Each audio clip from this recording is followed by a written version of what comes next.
We'll get this done, Carver. You and me. Yeah, but if I don't... I helped get us this far. And that's close enough for all this to count, right? Count for what? I don't know, just... all the bad I've done. Oh, shut up, Carver. You're a good man. I alienated my son, wrecked my family. Isaac, I killed Santos. Is that what a good man does? Good men mean well. We just don't always end up doing well.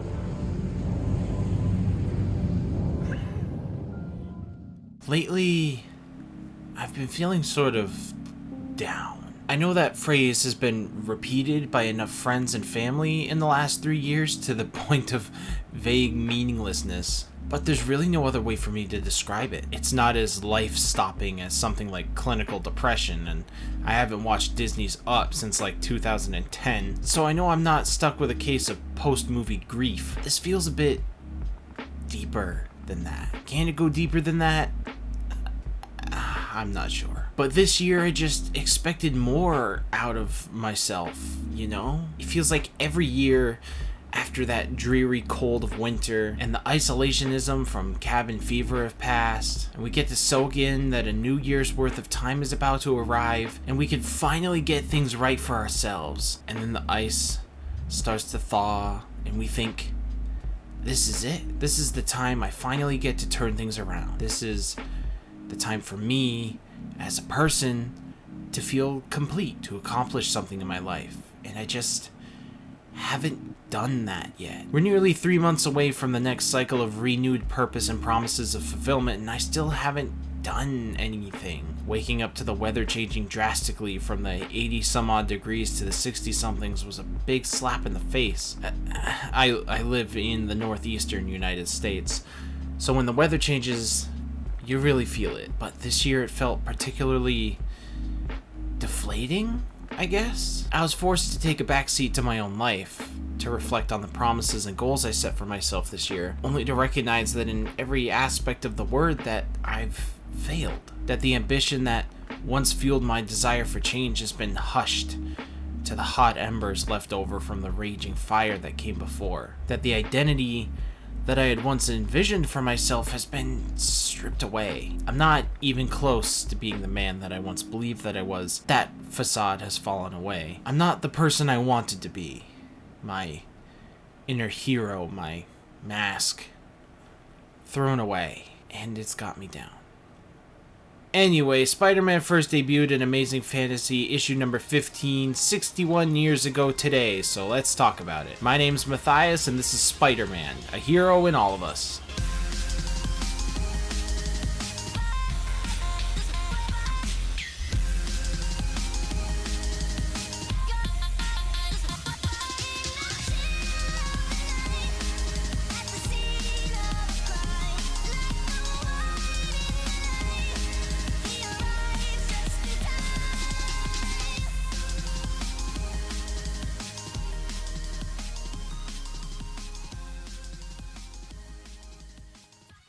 Now, I know everyone and their mother, and their mother's mother, and their mother's mother's mother have all heard about the old red and blue wall-crawling son of a gun, but for the sake of having all of my bases covered, I'm going to start from the beginning one more time. Spider-Man is a fictional superhero from comic book company Marvel Comics, created by Stan Lee and Steve Ditko. He first appeared in a 1960s compilation-style comic series called Amazing Adult Fantasy in what would be the comic's final issue, where they changed the name to fit its debut character, a youthful teenage superhero. Spider-Man's appearance broke ground as the first solo teenage lead in a time where youth crime fighters usually got automatically placed in the role of sidekicks or supporting characters. Spider-Man's secret identity, Peter Parker, was just an average high school student from Queens, New York. He wasn't an aged, wiser adult, nor was he rich with a magnetic personality. Peter was designed specifically to create a relationship with the younger comic book readers at the time, with his, quote, self-obsessions with rejection isolation, inadequacy, and loneliness at the forefront of his character for much of his early writing. It took several attempts from writer Stan Lee to even get Spider-Man published in Amazing Fantasy. He'd been shot down multiple times when trying to launch the character, with the editorial telling him flat out that the character sucked and that nobody would appreciate a skinny nerd when they had muscular, intelligent types that already pulled in the attention from younger audiences. Still, when Stan saw his opening in the 15th issue, he took it, not only getting Spider-Man in the issue, but getting him on the cover as well. Spider-Man was an instant success, with the editorial flabbergasted that the one issue of Amazing Fantasy sold more than any before it, save for their debut of the Fantastic Four. Spider-Man began spiraling in popularity and becoming one of the most popular commercial icons in comic book history, with New York college kids at the time citing him among the likes of the Hulk, Bob Dylan, and Che Guevara as turn-of-the-decade media icons. Since then, the webhead has appeared in over 1,000 comic books, 11 cartoons, 13 live-action movies, 40 video games, and one very harshly criticized Broadway musical. The world connected with what came off as a redundant concept. The theory at the time was that people wanted an escape when reading comic books. That's the stereotype that had accrued at the time anyway. The most popular comics at the time were the ones featuring Superman, the Incredible Hulk, Fantastic Four, and Captain Atom. These were imaginative stories of wonderful events happening to extraordinary characters. But Spider-Man connected with a new audience, one left untapped for decades. Teenagers, kids turning into adults just trying to find their way in the world. Comic books to this point were escapism, but as time would go on to tell, what these kids really wanted was a relatable icon, who was capable of incredible feats, but also just as well off as they were too. A hero who valued their abilities because without them, they were just a regular person, the same as their readers. Spider-Man succeeds where a lot of other comic icons previously fell short, being able to relate to a hero. Characters like Superman, the Fantastic Four, the Incredible Hulk, even Batman, all have these insane qualities about them that make them magnificent, unorthodox. The Hulk, while he's just a gigantic monster on one side, he's also a super intelligent, award-winning scientist that comes up with insane machinations and advancements in the scientific community on the other side. Batman may just be a single perceptive guy with expert martial arts and deductive reasoning skills, but he's also insanely rich and doesn't want for anything, save the love and affection of his parents, but even then he's got a butler. The Fantastic Four are literally that. Four of the most fantastic people on Earth, given incredible superpowers, making them uniquely special, even among the cosmos. And Superman? He's not even a regular man. The guy's an alien from a faraway planet. He is nearly invincible. He can fly. He has X-ray vision. He's got no faults. A perfect person. That's not relatable. Not even close. But you know what is? Romantic rejection, financial struggles, losing a job, romantic rejection, going to school, your loved ones dying, romantic rejection, drug addiction, helping your friends, romantic rejection. The attraction of Spider-Man is that everyone can understand the struggle that even a superhero can go through. Comic books and the media surrounding them are used as escapes to peer into the incredible world of what-if scenarios where something as simple as a spider bite changes the course of somebody's life completely. And that could be fun for a while. It eventually turns that person into an infallible genius where nothing can penetrate that personality because at the end of the day, they're still a superhero. Spider-Man, however, is still a man. His identity is a secret. He doesn't live as a superhero. To him, his life is Peter Parker, the person who can't keep a girlfriend, who still gets bullied in school for being a nerd, who struggles to find a job that'll accept him, is just as important as the days he gets to swing through the skies of New York, saving people's lives and keeping the peace. He doesn't get to live one way or the other. His sense of duty, of responsibility, is too great for that. The result is a character who, despite having all the powers of a superhuman, still comes off as incredibly mundane. Relatable. That also means that when we see this person blessed with incredible abilities like he has, fall to his knees, or scream in agony, or go completely still, we feel it happen to us too.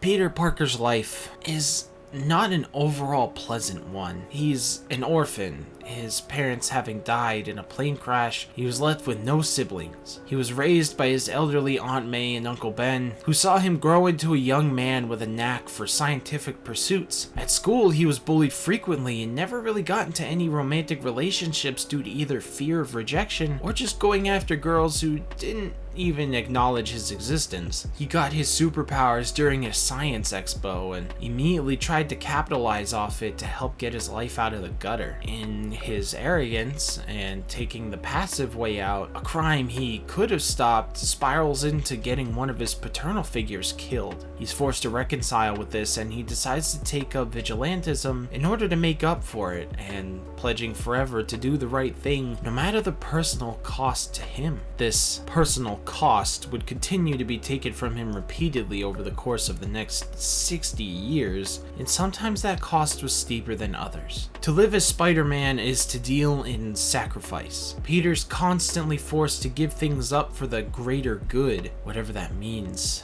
now. He's seen his friends battered and bruised, his family kidnapped and used as bait, his co-workers killed only to be resurrected and killed again. Peter will fall in love, strain that love, get it back, get betrayed by the one he loves, and sometimes just outright lose that love completely. As Spider-Man, he will get beaten down, built back up, heralded as a hero, declared a menace, and will still swing into action to be the person he always wanted to be, a better man.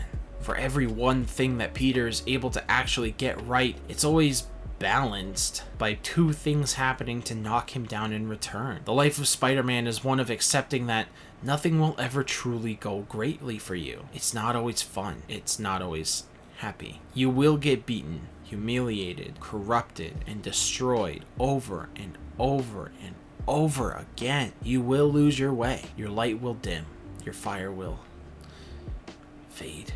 You may call yourself a hero, that shining beam in the darkness, but you will always live in the shadow of your failures. For as long as you continue to wear the mask, until the weight of the world finally breaks your shoulders and comes crashing down on all your hopes, all your dreams, all your wishes for the future. Being Spider-Man is not for the faint of heart. It is crushing. It is suffocating. Being Spider-Man will get you down.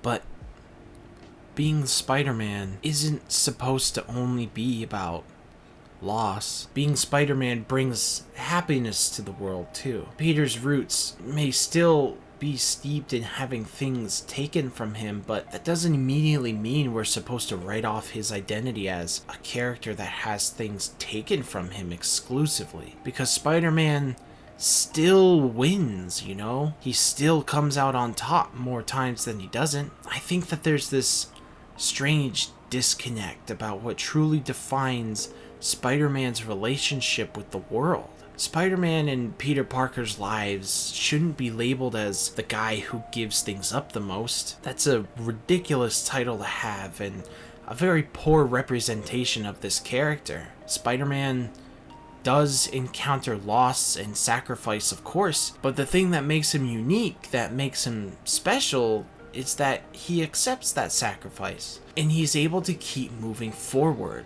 steadfast in spite of it. Bad things don't, or rather shouldn't, happen to Peter for no reason. Spider-Man is a character who accepts his punishments, learns from them, and uses the experience to teach others about how to do the right thing. Seeing the light shine in Peter's eyes, knowing that he made a difference in somebody else's life because he struggled, is what makes the character of Spider-Man so special. Spidey will go to toe-to-toe with characters of incredible and fearful power, well outclassing his own, if he knows that he will in some way make life easier for somebody else. He will endure the hatred and spite forced on him from the people with grudges against him because he knows he can take it. Because he knows that people like that aren't traditionally that way because they're inherently evil, but usually because the circumstance he couldn't have changed made them that way. Peter will endure heartbreak because as powerful as that solitude and betrayal may feel now, it feels even more serene to give your heart to somebody who deeply cares for you in every sense of the word. Being Spider-Man is more than being forced to undergo terrible tragedy. It's a conduit opportunity to spread well-being, to grant happiness. A person's life, no matter how super, is still the life of a person, mistakes and all. And nobody embodies this more than the amazing Spider-Man. Despite any and all mistakes a person can make, a person shouldn't be defined exclusively by them. That pain that they built up, that suffering, is a heavy burden to carry, but it isn't the only contribution to their life. We're forced to accept consequence, but only at the cost of making sure that other people are happy, that they lead better lives. Life is built on the back of duality. If you're feeling the torment of the bad right now, it's likely only because the goodness, the things worth waiting for, are right there at the cusp of your anguish. Life isn't exclusively about loss. It never was. It was Spider-Man who instilled that in me, a lesson inscribed in my very soul, and I carry it with me everywhere I go. I watched my hero get beaten, thrashed, thrown around, and bloody all over, and still get up after all of that. That is something I think only a true superhuman can do, but when I saw my hero lose the love of his life, have his idol and his mentor get ripped away from him, or saw the light fade from the eyes of the closest thing he had to a father, and proceeded to get back up, to fight the evils in this world, making sure it didn't happen to the people in the world that he lived in, it gave me the courage to truly believe that I could do those things as well.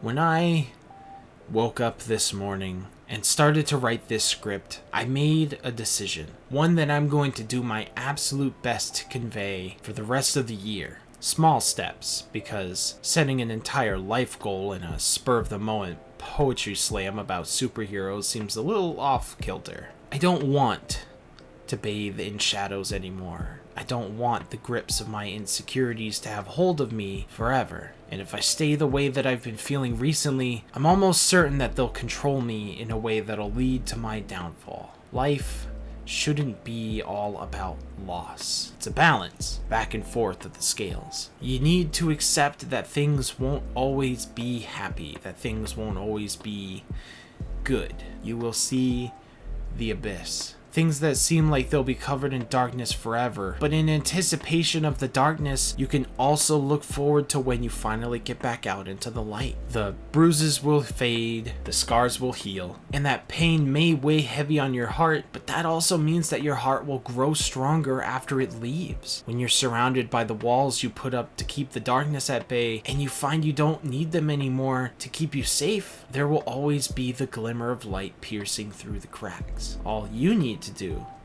is push past them. And when you do, and the warmth radiates across your entire body, you'll actually begin to feel like yourself again. The strength you had before, now back and greater than it's ever been. To come back out of your shell and start enjoying life again is really such a profound experience to go through. Feeling the hatred and anxiety wash off you, and the first breath of self-reflection is magical. Surreal. But the thing that makes it so gratifying isn't that you got to feel it again, or that you recognize you're doing it by yourself. The first deep breath feels so great because you realize you're breathing again. For real this time. It's you. It's always been you. Your heart.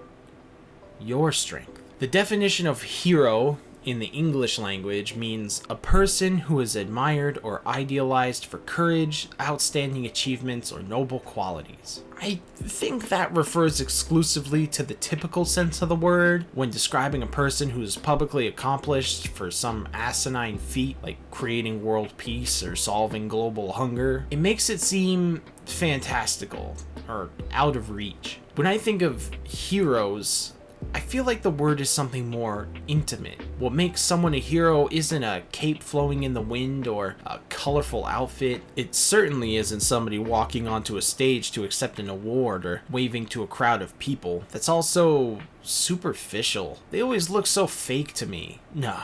To me, a hero is something or someone that a person connects to, that inspires them or makes them feel like they can be a better person. A hero is someone who draws the goodness out of people around them and instills the desire to do good in this world. We only have one shot at it while we're here, and a hero is somebody who opens the door for people to see themselves as a hero. For no matter how dark they think it is, no matter how little a person believes themselves to be, there is truly, honestly, and earnestly a hero in all of us. He knows a hero when he sees one. Too few characters out there flying around like that, saving old girls like me. And Lord knows, kids like Henry need a hero. Courageous, self-sacrificing people, setting examples for all of us. Everybody loves a hero. People line up for them, cheer them, scream their names, and years later they'll tell how they stood in the rain for hours just to get a glimpse of the one who taught him to hold on a second longer. I believe there's a hero in all of us that keeps us honest, gives us strength, makes us noble, and finally allows us to die with pride, even though sometimes we have to be steady and give up the thing we want the most, even our dreams. Spider-Man did that for Henry, and he wonders where he's gone. He needs him. Do you think you could lift that desk and put it into the garage for me? But don't strain yourself. Okay.